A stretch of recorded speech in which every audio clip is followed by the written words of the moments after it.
할렐루야, 반갑습니다. 아, 고전으로 있는 청교도 네 번째 시간입니다. 강의로서는 다섯 번째고요. 우리 만나는 건 다섯 번째고 강의로서 네 번째 시간이죠. 오늘은 죽었으나 말하는 이들, 즉 죽음 이후에도 여전히 그들이 이야기하고 있는 그 내용들, 기치들, 그 본질적인 부분들을 청교도에 대해서 함께 나누려고 하고, 이것은 원래 실질적으로 마지막 강의였습니다. 그런데 철로역정 강의를 현장학습, 우리 필그림 하우스에 가는 것과 더불어서 함께 고려를 했기 때문에 순서가 좀 바뀐 부분들을 좀 이해를 부탁을 드립니다.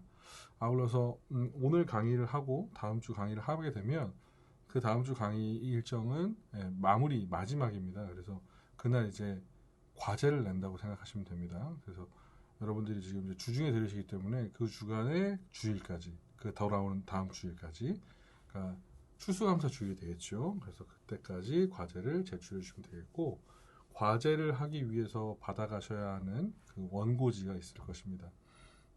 제가 초창기에 말씀드렸다시피 A4 한 장을 타이프로 치는 것이기 때문에 타이프로 쳤을 때 그 뭐 얼마 안 나옵니다. 근데 손으로 쓰는 거예요. 손으로 자필로 원고지 5매. 매우 쉽습니다. 어렵지 않습니다. 글씨를 개발 쓰셔도 제가 다 읽겠습니다. 그래서 한 학기 소감문을 써서 정리하시는 것이 마지막 과제니까 그때 그 주간까지 내시는 걸로 준비를 하실 수 있도록 하시면 좋겠습니다. 우리 찬송가 336장 찬송하겠습니다.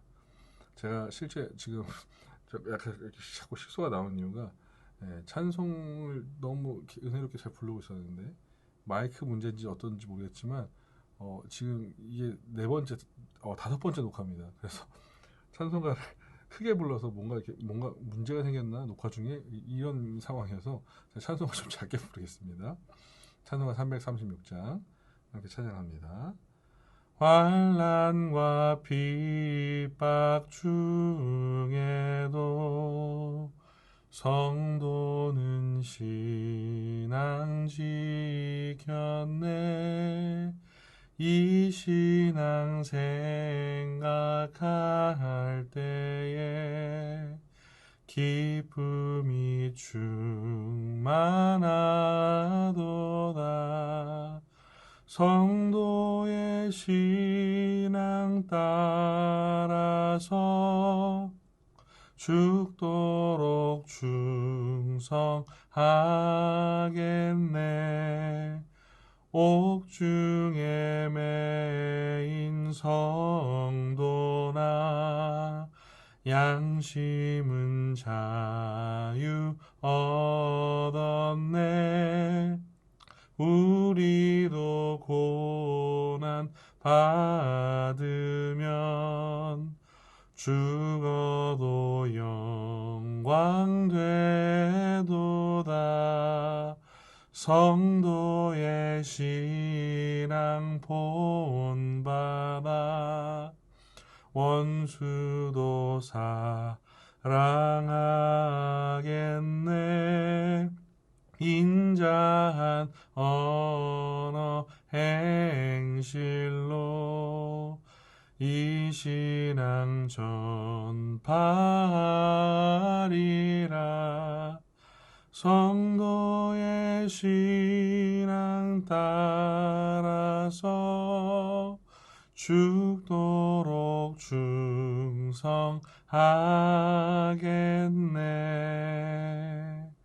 아멘.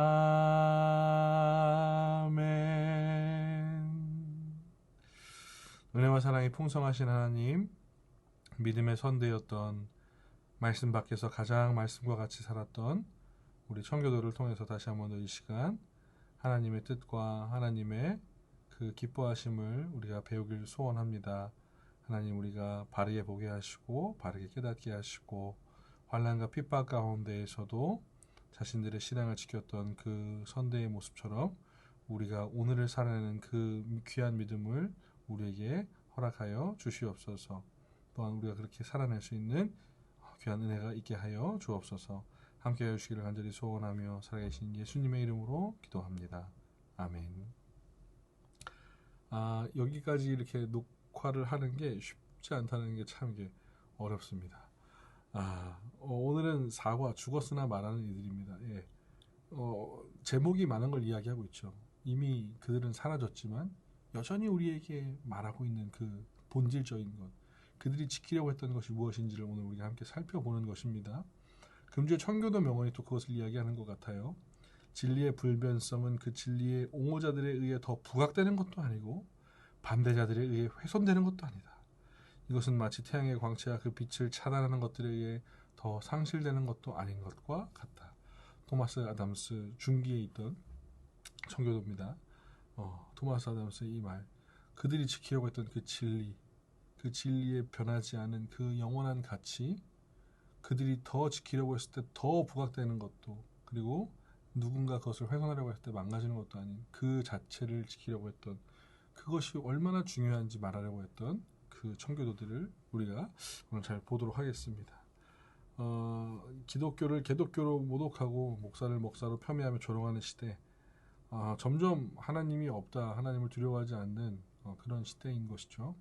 이런 시대 가운데 우리가 끝까지 오늘을 살아가는 청교도들로, 오늘을 살아가는 개혁신앙주의자로, 성도로서 우리가 참 바르게 살면서 우리가 정말로 온전한 개혁을 이루어내는, 정말로 참된 하나님 앞에서의 말씀대로의 개혁을 살아내는 그런 우리가 되게 좀 소망하면서 오늘 교육을 좀 시작하겠습니다.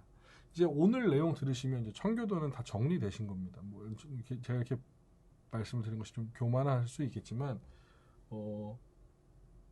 정말 더 탁월하신 분이 오셔서 설명을 하시는 것도 결국 동일한 얘기를 계속 반복하시는 걸 거예요. 그래서 내년도에 청교도가 또 강의가 개설이 되면 개관은 듣지 마시고 다른 내용을 들으십시오. 제가 이 청교도 운동에 대해서 이야기할 때 첫 번째 내용이 여기 앞에 여러분들 적어드린 것에 교회 개혁이라는 말을 썼습니다. 교회 개혁으로서의 청교도 운동. 왜 교회 개혁이라는 말을 썼는지 여러분들 혹시 이해하실 수 있을까요? 교회 개혁 운동으로서의 청교도 운동이라고 얘기한 이유가 있는데요. 여러분, 교회 개혁이라는 게 무엇입니까? 바로 구교회로부터 새로운 신교회로, 구교와 신교회의 그 분리를 저희가 교회 개혁이라고 얘기했습니다.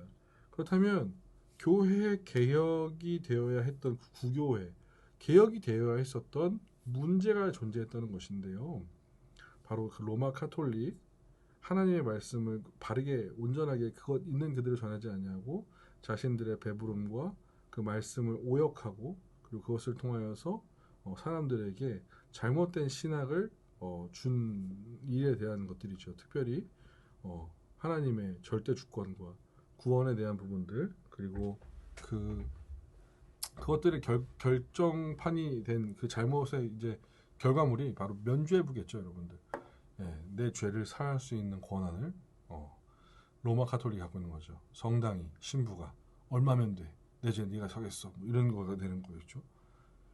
그런 잘못된 것들로부터 마틴 루터가 비텐베르크 성당에 95개조 반박문을 딱 붙였을 때에, 그 95개조 반박문을 붙인 마틴 루터의 그 일을 시작으로 1517년에 칼빈이 참되게 종교개혁, 정말로 개혁주의라고 얘기할 수 있는 그 종교개혁을 이뤄낸 것이죠. 왜냐하면 마틴 루터에게도 종교개혁자죠. 마틴 루터 종교개혁자지만 마틴 루터의 성향적인 부분과 마틴 루터의 모습을 보았을 때 여전히 전통적인 것, 여전히 그 로마교회의 어떠함을 나눠 가지고 있었던 것이 존재했습니다. 특별히 칼빈과 루터의 차이를 둔다면 성경을 어떻게 해석하고 어떻게 가져오느냐에 대한 부분들인데, 가장 중요한 것은 이런 것입니다. 루터는 이런 거였어요. 예를 들어서 전통에 관한 것입니다. 성례를 하기 전에는 예를 들어서 이건 가정입니다. 예를 들어서 성례를 할 때에 우리가 그 앉은 자리에서 우리가 일어나서 무릎을 꿇고 앉은 자리에 다시 앉아서 간절하게 기도를 하고 성례를 받는 것이 아주 유익하다라고 마틴 루터가 얘기했습니다. 예를 들어, 그럼 그것이 전통으로 내려져 왔기 때문에 지금까지도 하고 있는 건 아니겠느냐? 그렇기 때문에 그 전통을 지키는 것이 아주 유익한 것이다라고 루터가 얘기했다면, 칼빈은 이랬습니다. 성례 받기 전에 그렇게 앉는 자리에서 무릎 꿇고서 뭐 어떻게 기도하랬다고? 그게 어디 나오는데 성경에? 말씀이 이야기하는 건 성례 자체가 갖고 있는 그 거룩하고 귀한 그 은혜를 우리가 사모해야 하는 거지, 그 그 성례에 앞서서 있는 그 전통들, 성경이 기록하지 않고 언급하지 않는 것들에 대해서 우리가 왜 그것을 중요시 생각해야 하느냐? 오직 성경이 말하는 것에 대해서 우리가 따라가야 한다. 솔라 스크립타를 앞선 것이죠. 그래서 루터의 개혁보다 우리 장로교도들 그리고 개혁주의 보수 신학을 하고 있는 사람들이 칼빈의 개혁을 더욱더 강하게 인정하고 우선시하는 것은 이유 하나입니다. 바로 솔라 스크립투라. 물론 파이브 솔라라 부르는 무조건 파이브 솔라라 부르는 그 5가지의 기치가 있었죠. 근데 파이브 솔라는 아니죠. 쓰리 솔라, 솔루스, 솔리 이렇게 있었는데 오직 성경 가장 먼저 기치가 1번이 그거였어요. 솔라 스크립투라. 기록된 성경의 말씀이 가장 중요하게 앞서 있어야 된다. 그 성경보다 더 나아가는 것도 아니고 덜 하는 것도 아닌 성경이 침묵하는 곳에서 우리가 침묵하고 성경이 말씀하는 곳에서 우리가 말씀하는 것이다. 이것이 루터가 아닌 칼빈이 갖고 있는 그 개혁의 그 시작의 뿌리였다는 것이죠. 그리고 그것의 가장 마지막이 솔리 데오 글로리아. 이 모든 것은 하나님의 영광을 위하여. 그래서 이 칼빈에 대해 종교 개혁을 이 청교도들이 따라가고 배우게 됩니다. 이유는 앞서서 이제 전에 강의했을 때처럼 본토로 나오게 되는 일들이 있었던 것이죠. 영국이 당시 영국이 복잡스러운 동네였어요. 네. 섬나라인데 섬이 좀 작진 않고 좀 커갖고 그 섬 안에 여러 개국으로 나눠져 있는 이 상황에서 누가 패권을 잡을 것인가. 근데 패권을 잡기 위해서 가장 좋은 방법이 뭐였느냐. 그들의 마음 가운데 그들을 하나로 묶을 수 있는 것. 축구? 예. 뭐 그럴 수 있죠. 여러분들 뭐 EPL을 보시거나 뭐 이런 해외 축구에 관심이 많아요. 근데 그 당시엔 축구를 하지 않았습니다. 축구가 아니라 그 당시에 그 사람들의 모든 마음을 하나로 싹 사로잡을 수 있는 종교였어요. 종교. 이미 앞서서 그 모슬렘들과 함께 힘 겨루면서 이슬람 교도들과 싸웠던 그 십자군 전쟁이 이들의 마음속에 머릿속에 기억 속에 들리는 귀에 이 남아 있었거든요. 그러니까 이들을 하나로 묶고 왔다 갔다 움직일 수 있는 건 종교였어요. 종교. 그런데 이 영국에서 이 시끌시끌한 세대 가운데 헨리 8세가 왕위에 올라갔을 때 여러 아내를 두고 또 여러 자녀들을 낳고 그 문제가 있는 가운데 실질적으로 청교도다. 즉 말씀에 입각한 종교 개혁자들이다 라고 하는 사람들이 주되게 드러난 것은 엘리자베스 1세 때였습니다. 엘리자베스 1세 이전에 누가 여왕이었어요? 원래 헨리 8세가 왕이었죠. 근데 헨리 8세가 로마교와 단절을 했어요. 카톨릭 구교와 버렸어요. 그러면서 새로운 교회를 만들었죠. 그게 앵글리칸 아닙니까? 영국 성공회. 그런데 이게 실질적으로 본질적으로 정말 그 구교에서 떠나나온 그런 개혁이 아니라 겉옷만 바꿔입었잖아요. 아직까지 여전히 남아있는 그 구습 같은 것들 그런 게 남아있는 상황에서 이제 헨리 8세가 죽고 에드워드 6세가 왕위에 올랐어요. 그러면서 여기에 대해서 종교개혁적인 부분들을 더 가져가기 시작했는데 이게 오래가지 못했다는 것이죠. 그러면서 메리가 등극합니다. 피해 여왕 블러드 메리. 그러면서 이거 다 때려쳐. 너네 국교회가 아닌 것들 다 때려쳐. 이렇게 된 거예요. 그러면서 스코틀랜드 있는 장로교도들을 막 핍박하고 막 이 사람들이 막 힘들으니까 본토로 쭉 내려가는 이런 상황들이 온 거예요. 그래서 그 당시에 많은 사람들이 순교를 당하고 힘든 상황들을 버텼죠. 그런 상황에서 메리가 생각보다 통치 기간이 짧습니다. 5년이에요. 5년. 죄송합니다. 제가 잠시 기침을 좀 하겠습니다. 죄송합니다. 5년을 통치를 하다가 죽어요. 그래서 이걸 하나님의 은혜라 뭐 이렇게 얘기했던 그 당시에 사람들이 이제 우스갯소리로 얘기했는데 그러면서 왕이 누가 됩니까? 엘리자베스 1세가 되는 것이죠. 근데 엘리자베스 1세는 핍박만 하지 않고 그 비국교도들 즉 국교의 아닌 장로교도들 이미 말씀대로 살아가기 원하면서 이전 그 국교에서 떨어져나왔던 개혁자들을 인정을 해줍니다. 그러나 여기도 완전하지 않았어요. 왜요? 왕권을 강화해왔기 때문에 여전히 이 국교회 잉글리컨에 대해서 굉장히 강한 힘을 주길 원했습니다. 그래서 여기도 얘기도 듣고 중도적으로 들었기 때문에 퓨리탄들 입장에서 이 청교도들 입장에서는 이것조차도 아닐 것 같아요. 그러니까 아니 여왕님이 저렇게 좀 잘 들어야지. 저 사람들 지들만 맞다고 옳다고 얘기하고 저 비아냥거리고 껄끄러운 존재가 된 거예요. 그게 퓨리탄의 원조가 된 그 단어가 된 것입니다. 그러고 나서 이제 이 엘리자베스가 왕이 오른 다음에 이제 다 이제 평생을 솔로로 살지 않습니까? 그래서 딱 죽습니다. 죽고 난 다음에 이 다음 왕이 되는 사람들 통해서 바뀌길 바랬지만 바뀌어지지가 않았어요. 마지막 찰스 2세가 왕위에 오를 때까지 전혀 이 국교회가 자꾸 자기들을 핍박할 뿐이지 이 핍박이 바뀌어지지 않았다는 거예요. 그러니까 이들 스스로 마음 가운데 이것조차도 개혁되어야 한다는 마음이 항상 있었어요. 정말로 국교에서 신교로 온 것뿐만 아니라 이 신교라고 불리는 저 안에서도 정말로 온전하게 개혁돼야 된다. 왜 이 영국에 있었던 사람들의 이 개혁, 청교도들의 개혁은 이런 느낌입니다. 손에 어디에 상처가 나서 욕창이 막 났다고 가정하겠습니다. 그 욕창이 났을 때 그 겉에만 살짝 긁어내는 것이 아니라 그 욕창을 계속 올라오게 하는 그 뿌리의 고름들까지 싹 도려내는 것. 그걸 개혁이라고 불렀어요. 그냥 일부가 상처나서 일부만 이렇게 걷어내는 것이 아니라 나무가 이렇게 자라고 있는 가운데 제가 나무입니다. 나무가 이렇게 자라고 있는데 여기 나무가 썩고 있습니다. 그럼 여기만 부러뜨려 갖고 여기 나머지는 듣는 게 아니라 그것이 시작될 법한 그 시작의 발단부터 잘라서 여기서부터 다시 키우는 것이었어요. 다시 세우는 것. 그게 이 개혁주의자들, 그 청교도들이 얘기했던 리폼이에요. 리폼, 다시 개혁시키는 것. 그래서 그들이 그렇게 하는 것인데 이미 왕과 그 지도자들, 정치자들이 이 생각을 안 하니까 바뀌어야 된다 말을 할 수 있는 것은 목사들이 밑에서 하는 것밖에 없어요. 그래서 위로부터 아래가 아닌 아래서부터 위로 가는 그 운동이 바로 청교도 운동이었다. 교회 개혁으로서. 그래서 구교에서 신교로 나온 것부터 신교가 참된 신교가 되게, 개신교가 정말 참된 기독교가 되게 하기까지 계속해서 싸웠던 사람이다. 그래서 이거를 잘 만들 수 있는 방법이 뭐냐? 바로 가르치는 교회로서 회복시키는 거였어요. 말씀을 똑바로 알면 저런 허례 허식들, 그 로마 카톨릭의 그 구습들을 갖고 오지 않을 것이라는 확신이 생긴 거예요. 그래서 다시금 가르치는, 그렇기 때문에 목회가 굉장히 중요한 도구였어요. 목사들이 자기가 맡고 있는 교구, 자기가 맡고 있는 그 지역, 그 동네, 학교, 그것을 가르치면서 변화시킨 것이죠. 이것은 어디서부터 모티브가 된 것이냐면 칼빈이었어요. 칼빈이 종교개혁을 얘기할 때 이거였어요. 개혁된 교회는 계속해서 개혁되어야 한다.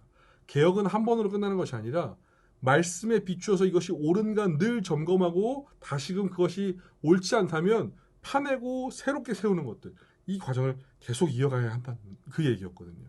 그러니까 청교도들이 그것을 실행한 것이죠.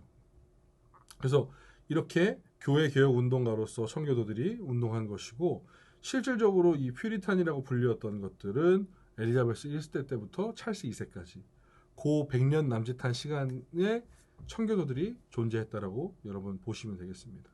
그 이후에도 뭐 청교도들 미국으로 넘어가서 메이플라워를 타고서 미국을 세우고 만들게 된 그 청교도들이 있겠지만 실질적으로 우리가 청교도라고 더 가깝게 얘기하는 사람들 바로 요때 요 시절의 사람들을 얘기합니다. 이 사람들은 신학적인 특색을 정확하게 갖고 있었는데 첫 번째가 바로 칼빈주의였어요. 칼빈주의의 신학적인 근거를 뒷배경으로 하고 있었습니다. 존 낙스가 스코틀랜드의 그 존 낙스 그 나팔수가 피의 메리, 그 메리, 블러드 메리를 피해서 본토로 내려온 사람들이 제네바, 그리고 프랑크푸르트 뭐 이런 곳들에 가갖고 숨어서 지냈거든요. 근데 거기서 제네바에선 칼빈을 만나서 야, 이것이 신학의 정수구나 배우고 익힌 거예요. 그러면서 이 안에 그들 안에 똑같이 있던 가장 중요한 핵심이 뭐냐? 바로 솔라 스크립투라. 오직 말씀, 오직 성경. 하나님께서 말씀하시는 것이 우리의 기준이고 하나님께서 멈추게 하시는 것이 우리의 스탑 브레이크가 되는 것이다. 예, 그렇게 살아낸 거예요. 그래서 항상 신학적으로 이것이 말씀으로 그런가 그렇지 않은가에 대한 것을 계속 점검할 수 있었던 사람들이 바로 청교도입니다. 그리고 또 한 가지 특색은 설교 사역에 굉장히 중요하게 들었습니다. 왜요? 하나님의 말씀을 들을 수 있는 시기는 그 시기밖에 없어요.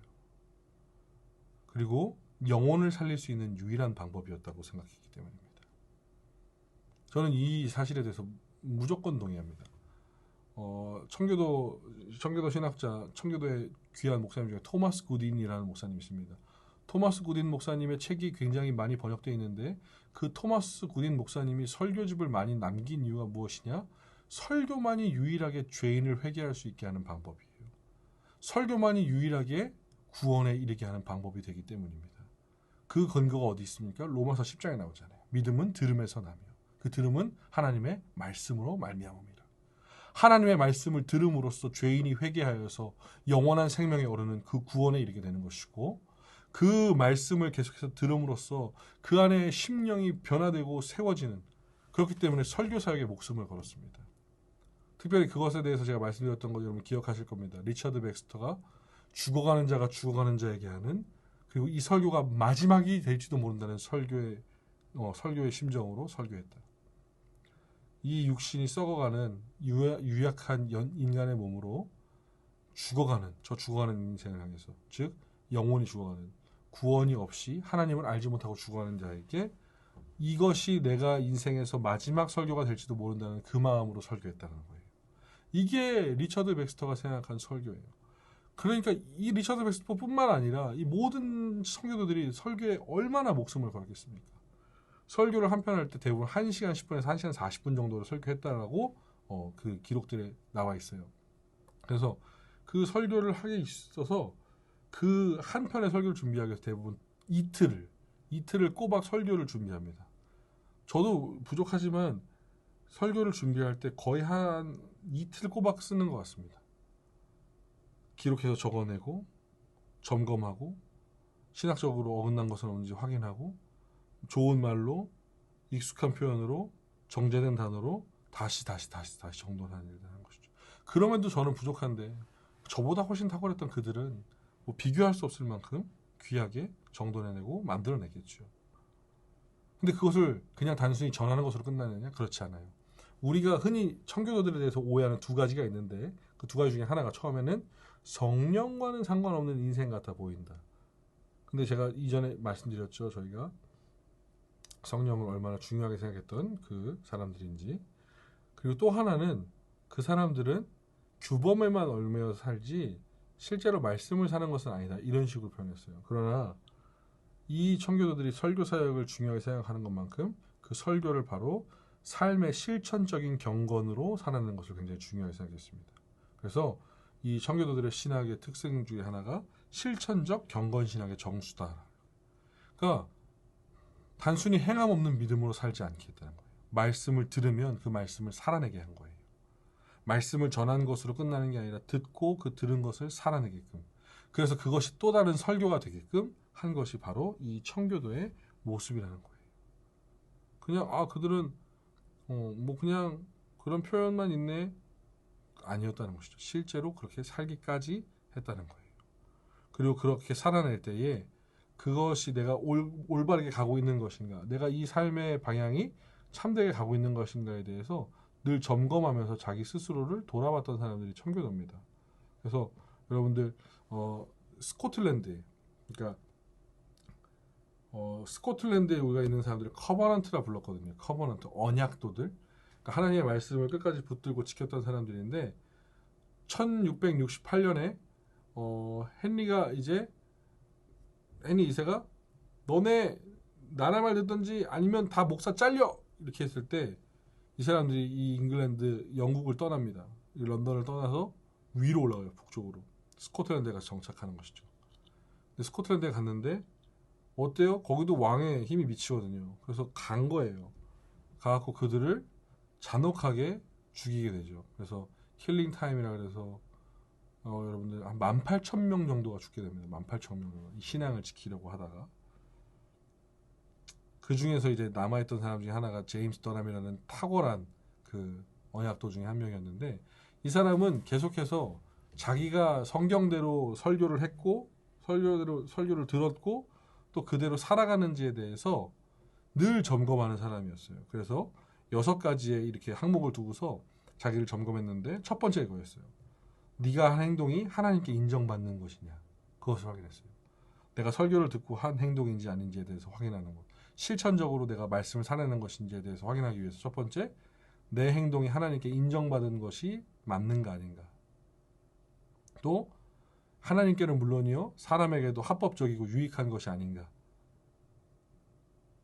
확인하고, 세 번째로 내가 하루의 삶을 살아갈 때 나에게 맡겨진 일들을 감당할 때에 하나님을 인정하는 것으로 먼저 시작했는가. 여러분 그거 아시죠? 잠언에 너의 행사를 하나님께 맡기라 그리하면 내 길을 인도하시리라.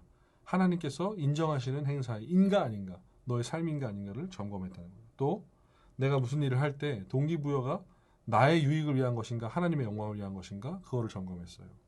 예를 들어서 이겁니다. 청교도들은 남들보다 일을 좀 더 많이 했어요. 남들이 5시에 퇴근하면 얘는 7시에 6시에 퇴근했어요. 왜요? 힘이 남고 여력이 되는데 일을 더하지 않는 것은 하나님 앞에 죄 짓는 것이라고 했어요. 시간에 대한 관점으로서도 그렇고, 그리고 본인이 남아있는 그 힘으로서도 더 많은 수익을 얻을 수 있다면 그것을 통해서 하나님을 영화롭게 하는 것이 이들의 먼저 된 목적이기 때문에. 그래서 이 청교도들이 야, 저 사람들 미친 사람들 아니야? 구두쇠 아니야? 야, 저렇게 일을 열심히 하는데 옷은 맨날 저렇게 까만 옷만 입어? 저렇게 단정하게 다 한 번만 입어? 이유가 다 있었던 것이죠. 무엇이 본질인지 그들이 달랐기 때문에. 그리고 5번째가 이제 확인하는 것이 책무를 신실함과 정직함과 그리고 성실을 다해서 했는지, 아니면 태만하고 게으르게 했는지. 하나님 앞에서의 성실이 굉장히 중요했다라고 신뢰하는 사람이었죠. 그 매튜 헨리 지난주에 우리가 얘기할 때 성실이 등장하지 않았습니까? 그리고 마지막으로 이 일을 할 때에, 주어진 일을 감당할 때에 네 맘대로 했는지 아니면 하나님께 그 뜻을 의뢰하면서 하나님의 능력과 의를 구하였는지, 이것까지도 계속해서 묻는 것이 이 제임스 더럼이 말했던 자기가 정말로 성경대로 말씀대로 사는, 경건하게 살고 있는 인생을 이제 돌아보는 하나의 어떤 지침 같은 것이었다는 거예요. 그래서 이런 지침들을 다 점검하면서 하는데 언제? 항상 했다는 거예요. 매일. 무슨 일을 할 때마다 어떤 과정 가운데서, 시작 가운데, 중간에 마무리하면서. 그리고 그 일들이 단순히 비단 생업의 현장 가운데서 뿐만 아니라 가정에서도 그랬어요. 내 가정에서 아내의 설거지를 돕는 것이 정말로 하나님의 기쁨을 위한 것인가, 유익을 위한 것인가, 내 만족을 위한 것인가, 뭐 아니면 가정의 불화를 피하기 위한, 이런 식인, 이런 것들을 가정에서부터 하다 보니까 아이들이 처음부터 보고 배웁니다. 그래서 청교도들의 신학적 특징 중에 하나가 가정교육의 우수함이에요. 가정교육이 굉장히 중요했어요. 가정교육이 제대로 되지 않은 청교도들은 없습니다. 그 청교도들 중에서 윌리엄 고우지라고 교육학적으로 굉장히 탁월한 목사님이 계십니다. 그 윌리엄 고우지라는 목사님이 했던 얘기가 있었어요. 가정은 꿀이 저장되는 교회와 그리고 국가의 신학교다. 즉 가장 귀하고 좋은 것들이 모여지는 교회요. 가장 작은 단위의 교회요. 그리고 이 나라의 신학을 보여줄 수 있는 신학교다라는 거예요. 그만큼 가정이 중요하다는 사실을 알았어요. 아까 제가 말씀드렸지만 이 청교도 운동, 개혁주의 운동은, 교회개혁 운동은 위에서 아래로 내려오는 운동이 아니라 아래에서 위로 올라간 거예요.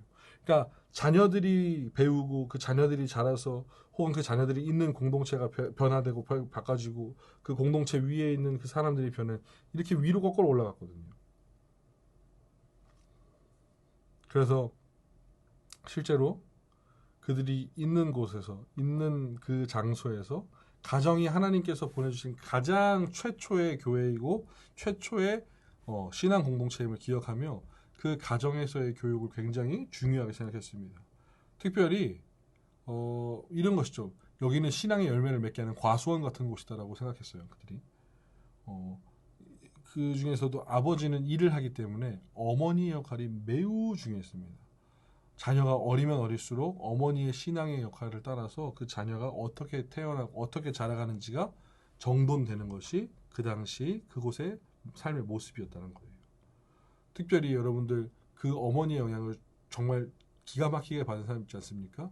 웨슬레이 형제들, 그 감리교단, 그 영국의 그 중세 유럽이 혼탁한 시절에 그 수많은 혁명들과 피를 본 그 가운데 피를 보지 않은 채 유일하게 혁명에 성공한 곳이 잉글랜드인데, 그 영국의 그 아름다운 혁명을 있게 한 웨슬레이 형제들, 감리교회 창시자들이죠. 이들이 집안에서 여러 명의 형제들이 같이 나고 자랐을 때 치고 받고 깨지고 빨래가 찢어지는 소리가 나고 뭐 5만 가지 시끄러운 소리가 있었지만 그 존 웨슬레이, 요한 웨슬레이의 전기에 보면 이렇게 써 있습니다. 12시부터 1시까지는 세상 그 누구도 입을 열고 떠들 수 없는 시간이었다. 왜? 그 시간은 나의 어머니인 수잔나 여사가 하나님과 교제하는 시간이었기 때문이다. 어머니의 영향이 그대로 물려지는 곳이 바로 이 청교도들의 가정이었어요. 아버지들 또한 당연했죠. 아버지들은 가정 예배를 인도하는 가정의 제사장으로 목자로서 이 가정에서 가장 잘 가르친 그 한 명의 아이가 이 가정의 밖을 떠났을 때에 그 아이가 있는 공동체 안에서 그 아이가 중심이 되는 그 어떠한 집단 안에서 가장 선하게 하나님을 영화롭게 할 수 있는 최고의 무기가 열매가 된다는 사실을 이들이 알았다는 거예요. 그렇기 때문에 청교도들은 가정에서 가르친 일들을 절대로 소홀하게 여기지 않았습니다. 늘 중요하게 그 가정 예배, 가정에서의 자녀들을 양육하는 것, 신앙의 좋은 가정에서 신앙의 좋은 자녀가 나온다는 사실을 알았기 때문에 그것을 끝까지 견지하는 것에 대해서 절대 허투루 산 사람들이 아니었다는 거예요. 그러면서 이런 일들을 가졌던 그 청교도들, 근데 이 청교도들이 문제가 없었을까요? 문제가 있었습니다. 큰 문제가 바로 사랑에 대한 것이었어요. 하나님의 사랑이 그들의 입술 가운데, 그런 마음 가운데 있었는지 모르겠지만 그들의 삶으로는 잘 실천되지 못했습니다. 그래서 다른 곳들과 연합하지 못해요. 이것만이 아주 중요한 것입니다. 물론 중요하죠. 당연하죠. 근데 그것을 중요하다, 당연하다 이야기하기 위해서 포용하고 위로해 줄 수 있는 말씀으로 다시금 견책시켜서 돌아오게 하는 부분들에 있어서 실질적인 사랑의 모습이 조금 더 부족했던 것이 사실이었습니다. 그러다 보니까 다른 것과의 연합이 없고, 연합이 없어서 고립됩니다. 그러니까 청교도들이 어떻게 살았어요? 자기들끼리 마을을 짓고 살아요. 그럼 못 먹고 사는 거 아닌가? 그런데 열심히 살았잖아요. 성경 밖에서도 하나님이 주신 말씀을 기준으로 살았잖아요. 정직하게 살았잖아요. 성실하게 살았잖아요. 사람들의 인식이 있는 거예요. 야, 저 청교도 집에 가서, 청교도 마을에 가면 그 청교도 마을에 정육점이 있는데 그 정육점에 있는 사람한테 가고 고기를 사오면 덤탱이는 안 쓴다. 눈탱이는 안 맞는다. 왜요? 그들이 정직하게 파는 걸 아는 거예요. 그렇게 해서 살았던 사람들이 청교도인 것입니다. 물론 고립되고 연약한 부분들이 있었어요. 연합이 잘 되지 못했던 것들, 사랑의 부족함이 삶으로 좀 보여졌던 것들. 그래서 그런 것들은 우리가 조금 지양하는 모습을 가져야 할 줄 압니다. 그래서 오늘을 살아가는 청교도들에게라고 이 3번 제목을 지었지만 정확하게는 청교도들이라는 표현보다 오늘을 살아가는 개혁신앙인에게 아니면 개혁신학 성도에게 정도로 표현하는 게 더 좋을 것 같아요. 옛적 길에서 선한 것, 그러니까 온고지시이죠. 여전히 옛날에 좋았던 것은 우리가 잘 갖고 있고 개발 상승시키는 것이 좋습니다. 그러나 옛날에 그 좋지 못했던 모습들, 사랑의 표현의 부족함들, 연합되지 못했던 그런 어설픈 부분들, 이런 것들은 다 물려받을 필요가 없는 것이죠. 그래서 신학과 신앙의 전통을 계승시키고 발전시키되 오직 성경, 솔라 스크립투라를 중심으로 해서 말씀하고 있는 것이 옳은지 아닌지에 대해서 잘 판단하고 우리가 그것을 수납하는 것이 중요하다는 것입니다. 그리고 고이면 안 돼요. 정기적으로 만나고 교류를 해야 되는 것입니다. 특별히 믿지 않는 사람들과의 교류도 그렇겠지만 믿는 사람들 안에서 다른 교단의 성도와 다른 교회의 성도와 이런 신학이 있고 저런 신학이 있다는 것을 말하는 것이 나오기 전에 들어주고 이 신학이 옳은 것이고 바른 것임을 자신이 자부하고 그것을 잘 견지해서 전달할 수 있는 그런 일들이 필요했고, 그것이 세 번째 걸로 연결되는 거죠. 성도들과의 교제와 연합. 특별히 사도행전 2장 말미와 4장 중순에 4장 중반에 초대교회의 성도들이 어떻게 교제했는지가 등장한단 말입니다. 성경에 나오는 말씀대로 그들이 교제하지 않았을까요? 교제했을 거예요. 그러나 부족한 부분들이 있었겠죠. 그렇기 때문에 이런 부분들은 더욱더 강화해서 연합하고 친교하는 일들도 균형을 맞춰서 잘 할 수 있는 부분들이 오늘날을 살아가는 개혁신앙자들에게 필요한 것이라는 거예요. 그리고 마지막은 제가 권면드리는 겁니다. 고전 읽기가 너무 중요합니다. 고전 읽기. 왜냐하면 지금까지 몇백 년이 흘러도 우리에게 동일하게 말씀하고 있는 하나님의 말씀이 2000년 전, 저 3000년 전에 기록된 것이지만 여전히 살아계신 우리에게 하나님의 말씀으로 들어오는 것처럼 그 하나님의 말씀에 근간하여 바탕으로 살아낸 그 상도들의 고전들, 그 아주 탁월한 책들이 우리의 심령을 다시금 더욱더 넓혀주고 채울 수 있는 좋은 계기가 된다는 것입니다. 좋은 교과서, 좋은 참고사문 읽으면 그 과목이 잘 정리가 되는 것처럼, 예, 좋은 고전은 하나님을 바르게 알아가고 하나님 안에 있는 신앙이 무엇인지에 대해서, 그 신학이 어떤 것인지에 대해서 잘 정돈할 수 있는 굉장히 귀한 무기입니다. 그리고 특별히 오늘날 이런 유튜브나 영상물이 이렇게 넘쳐나는 시대 가운데에서 어떠한 것이 건강한 것인지 모르는 채로 그냥 접하게 되면 제목에 어떠한 그런 어트랙션이나 이런 것들 때문에 그것을 따라가서 그것을 자꾸 보려고 하는 그런 모습들이 우리 가운데 많이 있다면 가급적이면 그런 것들은 지양하고 건강하고 바른 영상물 또 그런 매체들을 우리가 사용해야 한다는 것이죠. 그래서 저는 특별히 여러분들한테 그런 말씀을 드리고 싶은데요. 유튜브에서 무슨 영상, 그러니까 어떤 교회의 설교를 듣고 그거 아닌 이상에는 뭐 기독교적인 것들을 막 이렇게 얘기하고 설명하는 게 있으면 그것이 옳은지 아닌지 물어보십시오. 교육자한테. 너무 중요합니다. 너무. 제가 얼마 전에 저희 조카 집에 갔는데 죄송합니다. 제가 얼마 전에 조카 방에 갔어요. 동생 집에 가서 조카 방에 갔는데 조카 방에 이렇게 뭐 블럭 만들기처럼 예수님 뭐 이렇게 만들어 놓은 그런 것들이 있더라고요. 그래서 아 이런 것도 이제 만들 줄 알고 다 컸네 하고 봤는데 그 뒤에 IYF라는 게 붙어 있더라고요. IYF는 이단 기관이거든요. 박옥수 기쁜 소식 강남교회 거기. 그 IYF가 돈이 많으니까 뭐 이것저것 주면서 어떤 것들을 유혹해서 외국도 많이 보내주고 하는데 정말 안타까운 것이죠. 제대로 알지 못한 상황에서 그렇게 받아들이면 언젠가 나도 무너질 수 있는 부분들이 생긴다는 거예요. 그런데 그런 것들이 미디어를 통해서 들어오기 때문에 건강하고 바른 미디어가 무엇인지 우리가 구별하고 분별할 수 있는 필요가 반드시 존재한다는 겁니다. 그런 입장에서 특별히 우리를 무너뜨리고 혼란스럽게 할 수 있는 것들, 뭐 동성애나 아니면 이슬람 문화나 그리고 동성애, 이슬람 문화, 뭐 트랜스젠더 뭐 이런 내용들 이런 것들을 우리가 바르게 바라볼 수 있도록 하는 것들이 있는데 이단에 관한 것도 마찬가지지만 유튜브에 두 가지 채널을 좀 추천을 드리겠습니다. 제가 저도 전 구독을 하지 않고 그냥 항상 읽는 편이라서 제가 이름을 봐야겠지만 첫 번째는 바른 미디어입니다. 바른 미디어. 예, 이거 바른 미디어? 그냥 사는 아니요, 바른 미디어. 우리 교단 출신 목사님이 진행하시는 유튜브 채널인데요. 여기는 이단에 대한 우리 교단의 입장과 그리고 신학적으로 이슈가 될 만한 것들에 대한 우리의 입장이 잘 정돈되어서 나온다고 보여지는 것 중에 하나입니다. 그래서 여러분들이 이 바른 미디어를 참 잘 보셨으면 좋겠고요. 또 하나는 기런평 목사님과 그 뭐 김지현 약사님 같은 분이 하시는 그 단체가 있습니다. 그래서 여러분들이 그 부분을 같이 함께 좀 보시면 좋겠는데 레인보우 리턴즈입니다. 레인보우 리턴즈. 레인보우 리턴즈. 레인보우 리턴즈가 무슨 얘기지? 레인보우가 돌아와야 된다는 건데 지금 여러분들 주변에 보시는 무지개들 중에서 그 영상이나 외부에 노출된 무지개들이 6색깔 무지개가 많습니다. 빨주, 노초, 파, 보. 예. 원래 무지개는 뭐죠? 빨주, 노초, 파, 남, 보. 근데 빨주, 노초, 파, 보. 예. 여기에 남자가 빠졌어요. 네이비가. 네이비가 빠졌는데 색깔이 너무 베리에이션에서 빠졌나? 이것이 전 세계에 있는 LGBT 큐어를 상징하는 시그널 아이콘 중에 하나입니다. 제가 이런 얘기를 하면서 좀 답답하고 좀 걱정이 되고 많이 좀 힘든데요.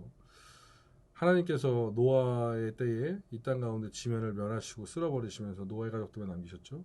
그리고 다시는 물로 심판하지 않겠다고 하나님께서 약속하신 그 주권의 내용이 무지개입니다. 근데 이 무지개를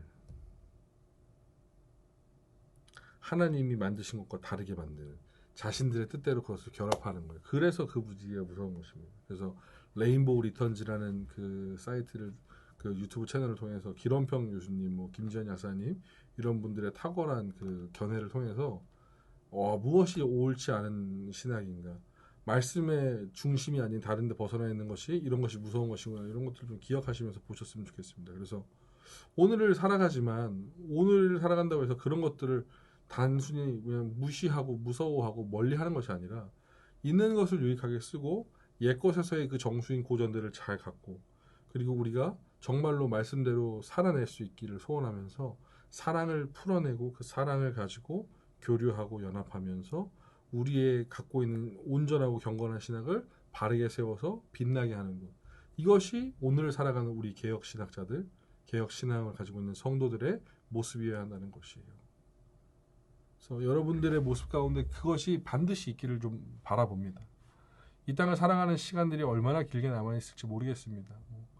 그러나 이 시간들을 그냥 허투루 막 사는 것보다 우리가 깊이 묵상한 상태에서 하나님의 말씀 가운데 우리를 빗대고 잇대고 온전히 그 말씀을 힘받아 능력으로 살고 나아가는 것이 얼마나 귀한 삶인가라는 생각을 다시금 하게 됩니다.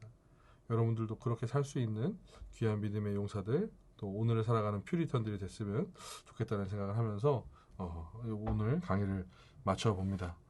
여러분들 오늘 퀴즈를 잠시 드리면 네, 오늘 퀴즈는 이것입니다.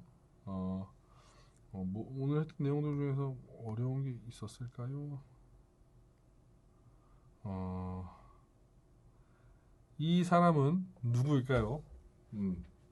이 사람은 누구일까요입니다. 이거 어려우실 것 같은데. 그럼 이 사람이 했던 말을 해서 그 사이에다 여러분 넣으시면 좋겠습니다. 가정은 꿀을 저장하는 교회예요. 꿀이 저장되는 교회예요. 국가의 신학교다. 말했던 사람 윌리엄 고우신데요. 제가 신학교다를 얘기하려고 했는데 이렇게 나오게 되네요. 죄송합니다. 이거를 놓치면 안 되는데요. 아무튼 네, 오늘 출석 체크 따로 안 하겠습니다. 제가 헷갈릴 것 같아서요. 네, 그래서 아무튼 여러분들이 오늘을 살아가시는 청교도들이 되었으면 좋겠어요. 그래서 기도도 말씀도 예배도 삶의 그 신학의 현장에서도 늘 승리가 될 수 있는 여러분들이 되시기를 바라봅니다. 오늘도 수고 많으셨고요. 다음 주에 강의에 대한 내용은 제가 주일날 또 글과 함께 올리면서 여러분들 보실 수 있도록 공지하겠습니다. 다들 수고 많으셨습니다. 감사합니다.